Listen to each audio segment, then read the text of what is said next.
Bueno, en esta ocasión vamos a hablar acerca de la retinopatía del prematuro, hablando sobre el manejo y el diagnóstico de la misma. Primero, para saber qué es la retinopatía del prematuro, sabemos que es una patología, una isquemia, a fin de cuentas, es una microangiopatía isquémica ocasionada por la formación de vasos y de tejido fibroso que a fin de cuentas van a desprender la retina si no se trata y no se diagnostica a tiempo, y esto puede condicionar ceguera.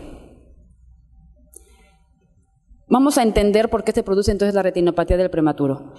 Hablando embriológicamente, sabemos que la retina se va a empezar a vascularizar a partir del nervio óptico, y esto es por precursores mesenquimatosos.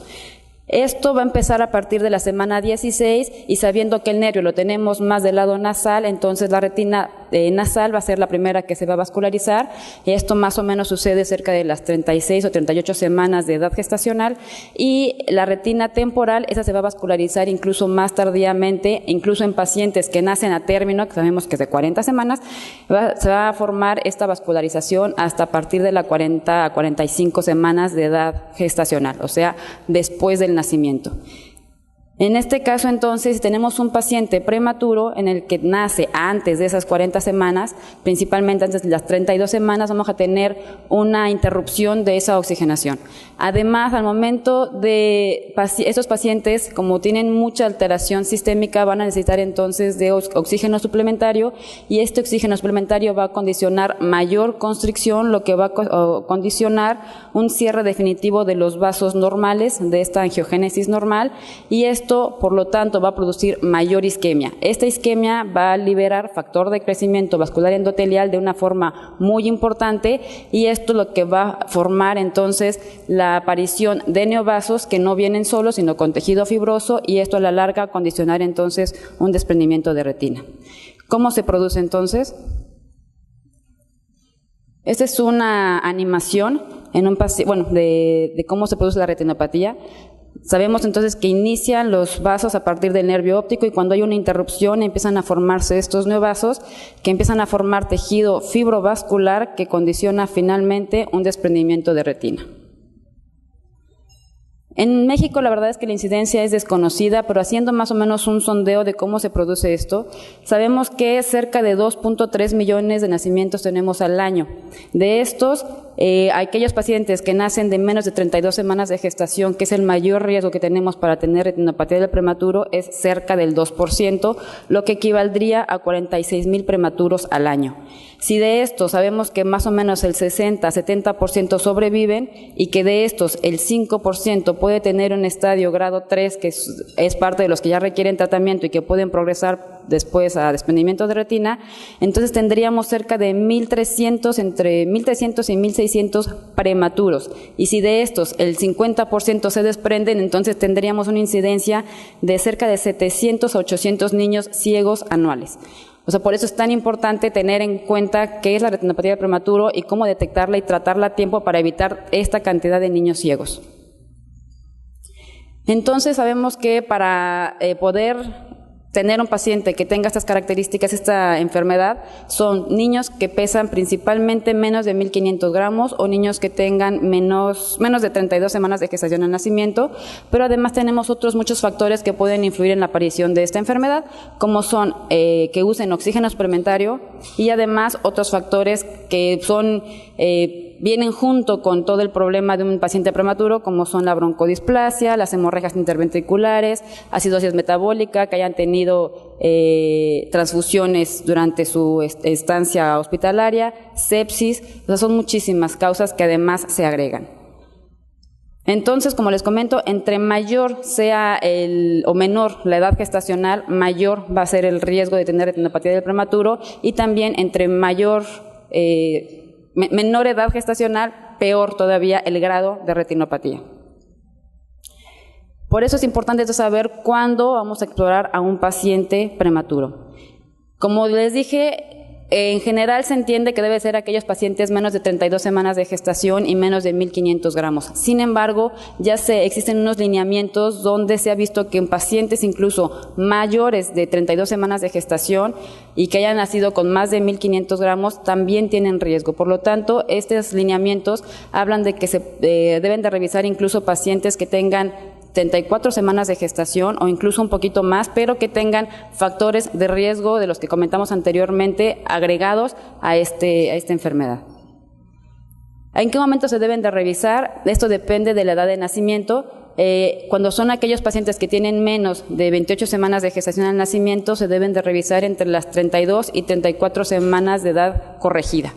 O si tenemos aquellos pacientes que ya esto es de mayor de 28 semanas. Y cuando es en menos de estas 28 semanas, se deben de revisar a la semana 31. ¿Por qué? Porque antes de esa semana no vamos a encontrar ningún cambio. Y el no encontrar ningún cambio no quiere decir que no tengan retinopatía del prematuro o no la puedan desarrollar. Al contrario, son pacientes de menor edad gestacional que tienen más riesgo de presentarlo, pero no se presentan a las 4 semanas como en un paciente que nace después de las 28 semanas, sino se puede presentar incluso más tardíamente. ¿Cómo se debe entonces de explorar estos pacientes? Bueno, pues esos pacientes generalmente se van a encontrar en unidad de cuidados intensivos neonatales, en la UCIN. Eso es un poquito más complicado porque se encuentran intubados, se encuentran dentro de la incubadora, entonces es muy difícil realizar la exploración, pero eso no debe de impedirnos realizarla. Entonces debemos de tener siempre a un neonatólogo cerca porque la exploración es invasiva, tenemos que hacer incluso indentación y esta indentación puede condicionar incluso paro cardiorrespiratorio, bradicardia, pero lo más severo entonces un paro. Por eso es importante siempre tener monitorización sistémica del paciente y tener a un neonatólogo a la mano.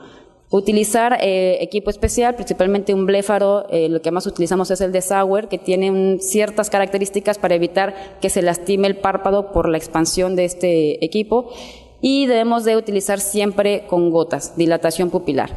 Es aconsejable que no se utilice que conocemos normalmente la tropicamida con fenilefrina al 100%, sino hacer una dilución con algún lubricante en una relación 1 a 1 para que no tenga tantos efectos sistémicos, porque esto puede incluso condicionar hipertensión en el bebé, que de por sí ya tiene muchas patologías sistémicas, entonces podemos todavía complicarlo más.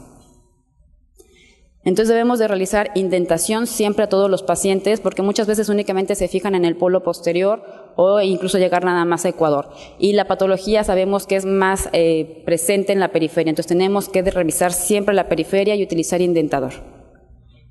Para estos pacientes, cuando ya no están en sus cuneros, entonces debemos de tener, sobre todo cuando vamos a meterlos a algún tipo de tratamiento, en quirófano tenemos que tener camas térmicas porque esos pacientes tienen hipotermias muy importantes que también pueden condicionar incluso patología más grave o hasta muerte.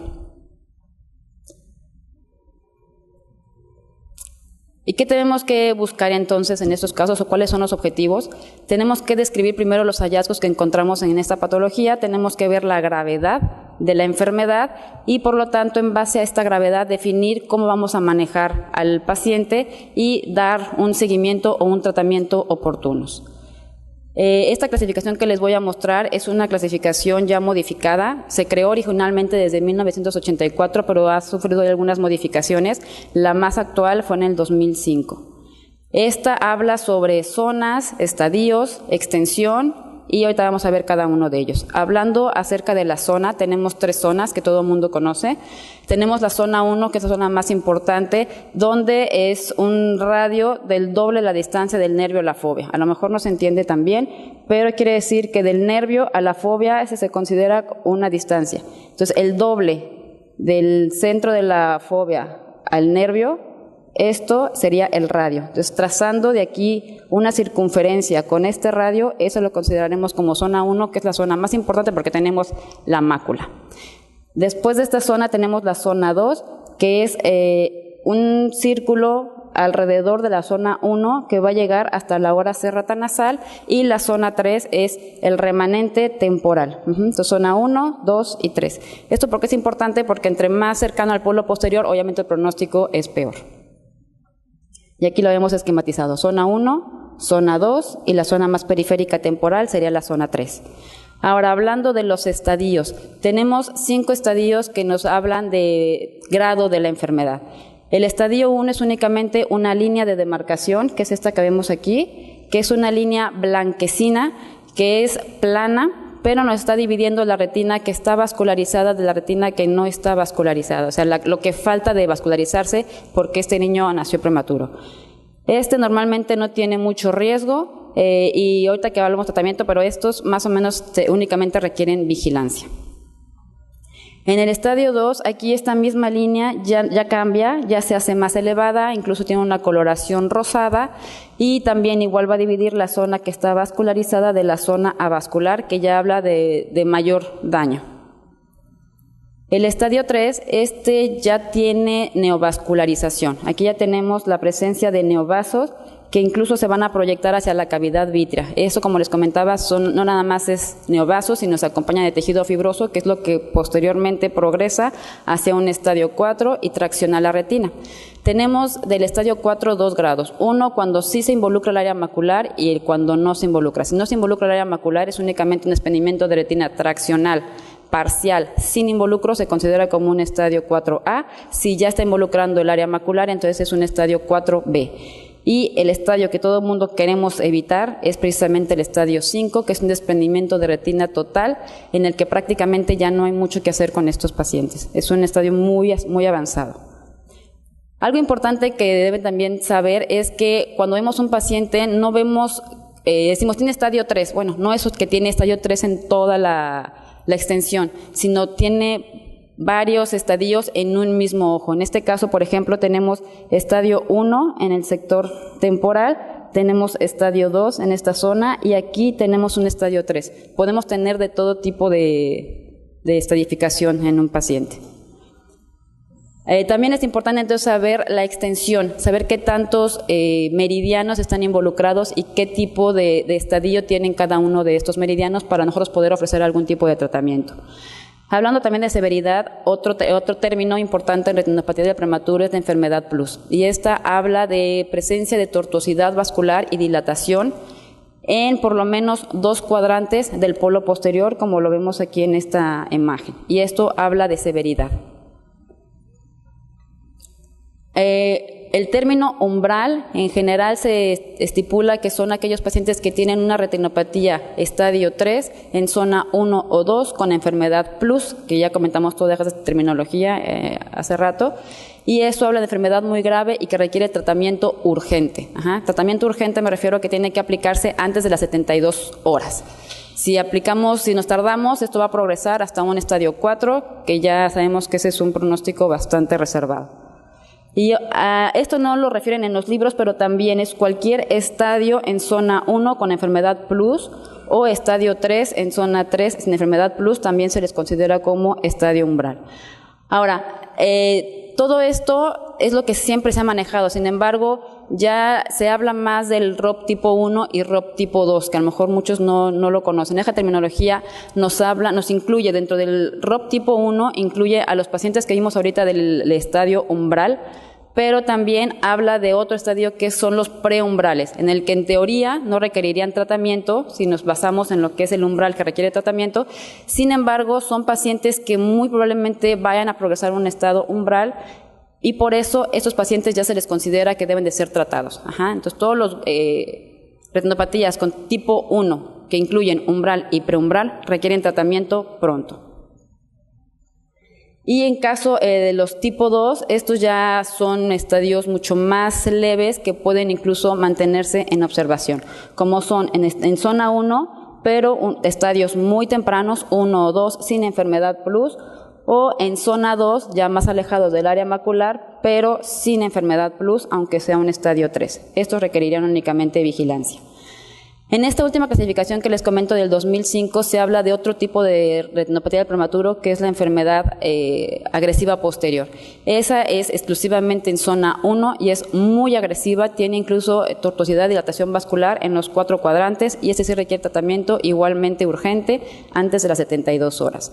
Esta es más o menos la progresión que lleva el paciente, desde un estadio 1 hasta un estadio 5. Aquí lo importante es ver las semanas en las que se presenta. Si ustedes se fijan, en la semana 32 puede tener únicamente una línea de demarcación, que esto, como dijimos, puede ser únicamente para seguimiento, pero a la semana 50 de edad gestacional corregida, o sea, menos de 2 meses menos de 2 meses, digamos, de edad, en esto aquí ya podemos tener un estadio 5 en el que tratamiento ya ni siquiera se aconseja. Por eso es tan importante hacer el diagnóstico temprano, o sea, puede que un niño se quede ciego a los 2 meses de nacido. Entonces, ¿qué es lo que hay que hacer? Cuando tenemos un tipo 1, como les comentaba, el tratamiento es urgente antes de las 72 horas y del tratamiento convencionalmente está el láser. Puede ser congelación, crioterapia, puede ser antiangiogénico, que ahorita vamos a hablar un poquito de ellos, pero en general lo que se estipula que debe de realizarse es la fotocoagulación de toda la retina avascular. En los tipo 2 es únicamente vigilancia, esperar a que esa vascularización llegue hacia la periferia.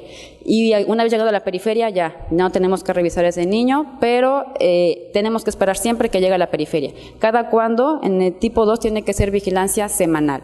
Si ni siquiera tiene criterios para un tipo 2, sino que son mucho más, tiene una retinopatía mucho menos leve, como a lo mejor un grado 1 en una zona 3, entonces esto puede ser vigilancia incluso cada 2 semanas. Entonces va a variar el tratamiento o el seguimiento dependiendo del grado de severidad. El tratamiento, como les comentaba, entonces principalmente se usa el láser. El láser es tratar la retina avascular. Tratar la retina avascular puede ser con diodo o con argón, de preferencia que sea con sedación, aunque a muchas personas lo pueden hacer con incluso con puras gotitas, pero de preferencia sí que sea sedado porque el paciente se puede mover y tener complicaciones. Es entonces como se ve un tratamiento con láser. Tenemos la retina avascular, aquí tenemos los neovasos y siempre tiene que ser únicamente en la zona avascular. Crioterapia también se puede dar antes del tratamiento de elección, sin embargo, esta crioterapia tiene muchísimas complicaciones, ocasiona más miopía, mayor inflamación y también incluso puede llegar a contraer un poquito más esos tejidos fibrosos. Por eso lo indicado mejor es dar tratamiento con láser. En el caso de tener estadios 4 o 5, lo indicado ya no es el antiangiogénico, dijimos que eso puede, ya no es el láser, eso puede, no va a quitar las tracciones, por lo tanto el tratamiento aquí debe ser o un cerclaje o vitrectomía, ir directamente a quitar todas esas tracciones. Sin embargo, tampoco es tan fácil, es un ojo chiquito, con trabajos cabemos aún con calibre 23 y 25, es muy difícil maniobrar y además, como tenemos la proliferación que está anterior, podemos incluso tocar el cristalino y ocasionar catarata. Pero pues la indicación existe. En el caso particular, yo prefiero directamente vitrectomía, a mí el cerclaje no me gusta, yo prefiero mejor ir directamente a las tracciones y eliminarlas. Y está este tratamiento que ya hablamos mucho de antiangiogénicos del día de ayer, que es muy controversial su uso en pacientes con retinopatía del prematuro, sin embargo, el resultado es excelente. Anatómicamente es muy bueno. Puede usarse ya sea como de primera elección, puede usarse como coadyuvante con el tratamiento del láser. Aquí sí se está pensando que a lo mejor es un antiangiogénico, pues el niño todavía tiene alteración en la vasculatura en otros órganos, ¿no? A lo mejor corazón, pero no se ha visto que tenga ningún problema. Ya se han hecho estudios, el niño no ha tenido secuelas en algún otro sistema nervioso o cardiovascular. Sin embargo, pues no está todavía avalado, pero como les comento, el resultado es espectacular. Con una sola inyección de antiangiogénico podemos evitar toda esta proliferación que está teniendo y después la vascularización retiniana normal puede seguir su trayecto y llegar a la periferia sin ningún problema. De estos tenemos, como sabemos, bevacizumab y ranibizumab, pero yo creo que en la mesa vamos a tocar un poquito más el tema. Entonces, es importante, como dijimos, el screening, o sea, revisar a los pacientes con los criterios que comentamos para que sea un diagnóstico adecuado, temprano, y en caso, depende del grado de retinopatía que tenga, ya sea vigilancia o tratamiento, y siempre llevar un seguimiento estrecho. Muchas gracias.